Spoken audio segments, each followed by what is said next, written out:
दोस्तों, आपको पता है कि फाइनेंस हमेशा आपको बिज़नेस में हमेशा आपके बिज़नेस को गड़बड़ करके रखता है। चाहे आप बिज़नेस में नए हैं, चाहे आप बिज़नेस में पुराने हैं, आपको इसकी समझ ही नहीं आ रही कि इसको फाइनेंस को मैनेज कैसे करना है। अब हम इस वीडियो में बिज़नेस में फाइनेंस को कैसे मैनेज करना है वो हम सीखेंगे डिटेल में। सबसे पहले मेरी वीडियो को सब्सक्राइब करो, लाइक करो, शेयर करो, जिससे क्या है कि हर बार जो वीडियो मेरी नई नई बनती है वो आप तक बिल्कुल इजी वे में पहुंच जाए, जिससे आपको बिज़नेस के विषय में ज्ञान मिले। इस वीडियो में मैं आपका काम फाइनेंस के विषय में बिज़नेस के लिए बहुत आसान करने वाला हूं। ज़रा ध्यान से देखिए इस वीडियो को, प्लीज़ अंत तक देखिए। लास्ट में मैं आपको एक ऐसा टिप्स देने वाला हूं जो आपके बिज़नेस की काया पलट देगा। सबसे पहले हम चलते हैं कैश फ्लो। कैश फ्लो का मतलब ये है कि मेरे बिज़नेस में कितना पैसा आ रहा है, कहाँ से आ रहा है, और कितना पैसा जा रहा है, कहाँ से जा रहा है। ये आपको बड़े ध्यान से मैनेज करना है। कभी ये तो नहीं कि आप अंधेरे में ही तीर मार रहे हैं, पता लगा एंड में जो आपने लगाया वो भी धीरे धीरे जीरो होता जा रहा है। कैश फ्लो, कैश को मैनेज करना अत्यंत ज़रूरी है। दूसरे पॉइंट पे आते हैं कंबाइंड एक्सपेंस और बैंक अकाउंट। बिज़नेस में एक चीज़ बड़े ध्यान से कान खोल के सुन लीजिए कि जो आप खर्चे करते हैं, कभी ये ध्यान दीजिए, कभी ये तो नहीं आप सारा अपना घर का खर्चा, ये खर्चे, वो खर्चे, इधर उधर के खर्चे सारे बिज़नेस से निकाल ले हैं। गलत है, फेल हो जाओगे। आपका अपना पर्सनल खर्चा और बिज़नेस खर्चे को अलग रखना है, कभी इसको आपस में जोड़ के नहीं रखना है। और आपका बैंक अकाउंट पर्सनल अलग होना चाहिए और बिज़नेस का अलग होना चाहिए। पर्सनल खर्चे आप अपने उसमें से करिए, बिज़नेस खर्चे आप बिज़नेस वाले अकाउंट से करिए। ये बड़ी ध्यान से, बड़ी गहरी बात है, कभी भूल नहीं करना इसके विषय में। आप ये मान के चलिए कि आप अपने ऑफिस में ही एक स्टाफ मेंबर की तरह है। एक फिक्स करिए, अपनी भी सैलरी एक फिक्स करिए कि मेरे को लाख रुपए महीना लेना है, मेरे को 10 लाख रुपए महीना लेना है, मेरे को 1 करोड़ रुपए महीना लेना है। वो आप फिक्स हर महीने अपना निकालिए, वो जो अपना पर्सनल खर्चा है उसी में से करिए, कामयाब हो जाओगे। नहीं तो ये खिचड़ी ये खुद ही पका रहे हो, जिसमें पता ही नहीं लगेगा कि क्या हो रहा है। एक्स्ट्रा खर्चे इन बिजनेस, फालतू के खर्चे जिसको बोलते हैं, मेरा ये मानना है कि फालतू के खर्चे बिजनेस में नहीं होने चाहिए, सिर्फ ज़रूरी खर्चे होने चाहिए। इसको आपको मैनेज करना है, खुद मैनेज करिए। कैसे करिए, इसका मैं आपको छोटा सा तरीका बताता हूँ। तरीका ये है, 1 महीने बाद आप अपने सारे स्टाफ की, इवन कि आपके जो पीएन हैं और जो भी कुक वुक जो भी आपने रखे हुए हैं, साफ़ सफाई कर्मचारी, बड़े से छोटे, सब इकट्ठे बैठिए। आप उनको बताइए कि हम लोग कहाँ अपने पैसों को, खर्चों को अपने कम कर सकते हैं। हर बंदे की राय लीजिए, इससे डेफिनेट आप अपने खर्चों में कमी लाएंगे।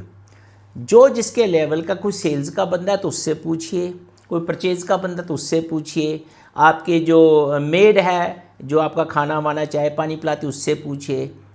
1-1 रुपया आपको बचाना है। बिज़नेस में खर्च करिए जो बिज़नेस को प्रमोट करता है, ग्रो करता है। बट फालतू के खर्चे की बात कर रहा हूँ मैं। एक और बड़ी बात है, आपने मान लो 1 साल में 1 करोड़ रुपया कमाया बिज़नेस में।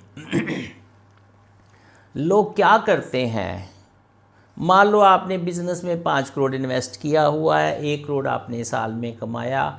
हर साल वो अपना 1 करोड़ रुपया अलग निकाल लेते हैं अपने खर्चों के लिए, फालतू खर्चों के लिए या किसी और काम के लिए। गलत, 100% गलत। कभी तरक्की नहीं कर पाओगे। दाल रोटी तो खाते रहोगे, तरक्की मैं सिर्फ ग्रोथ की बात कर रहा हूँ।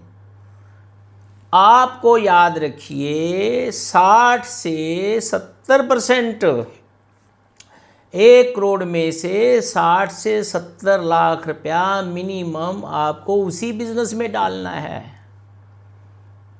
क्यों डालना है? तभी तो तरक्की करोगे, नहीं तो आपका बिजनेस स्टेबल रह जाएगा। जो 20-30% आपको निकालना है, कोशिश वो करिए कि वो भी आप कोई अलग बिजनेस कर रहे हैं उसमें डालिए। घर खर्चे के लिए, पर्सनल खर्चे के लिए तो मैंने पहले बताया है कि आप अमाउंट फिक्स कर लीजिए। आपको लाख रुपए निकालना है, 10 लाख निकालना है, 1 करोड़ निकालना है, वो पर्सनल खर्चे को तो फिक्स कर ही दीजिए। ये नहीं है कि ज़्यादा कमाई होगी तो पर्सनल खर्चे को भी ज़्यादा बढ़ा लिया। ध्यान रखिए। अब मैं आपको बहुत एक ख़ास गहराई पॉइंट बताने जा रहा हूँ। इसको हम बोलते हैं इमरजेंसी फंड। मैं इसको इमरजेंसी फंड ना बोल के इसका दूसरा नाम देता हूँ बिजनेस ग्रोथ फंड, जो कि बहुत ज़रूरी है। इमरजेंसी फंड आप ज़रूर रखिए, जिसको आप रख के एक किस्म का भूल जाइए बैंक में। वो समझिए आपके बिज़नेस का पैसा ही नहीं है। वो कब काम आता है मैं आपको बताता हूँ। आपकी किसी महीने, 2-4 महीने, 6 महीने सेल कम हुई, नेचुरली मार्जिन कम हो गया, ठीक है, आप इमरजेंसी फंड यूज़ कर सकते हैं। आपके कहीं खर्चे ज़्यादा हो गए, अचानक कोई खर्चा आ गया, कोई बात नहीं, इमरजेंसी फंड में से डाल सकते हैं। आपको लगता है कि आपने कोई नया प्रोडक्ट इसमें ऐड किया है, वो इमरजेंसी फंड से ले सकते हैं।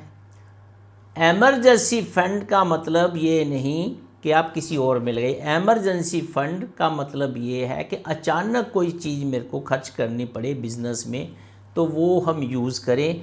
उसके बिना ये नहीं है कि वो मेरे पास हो नहीं, हम हाथ पे हाथ धर के बैठे हैं, नहीं। इमरजेंसी फंड भी एक ग्रोथ का हिस्सा है। 100% निकाल के चलिए, कभी चूक मत करना, कभी चूक मत करना। कई दफ़ा ऐसा हो जाता है कि अचानक कोई एक कंपनी की स्कीम निकलती है, वो कह रहे हैं जी कैश पेमेंट लूँगा बट आपको डिस्काउंट में 10% की जगह 30% दूँगा। इमरजेंसी फंड को यूज़ करिए। ये मैंने आपको फाइनेंस के बहुत ब्रीफली से ये आपको बताए हैं। ये आप फॉलो करेंगे तो बहुत आगे बढ़ जाएंगे, हर बिज़नेस को ग्रोथ की तरफ ले जाएंगे। आपसे इजाज़त चाहता हूँ, मेरे YouTube चैनल पे आइए नई नई वीडियो के लिए। मेरे फिर से कहता हूँ, सब्सक्राइब कीजिए, लाइक कीजिए, शेयर कीजिए।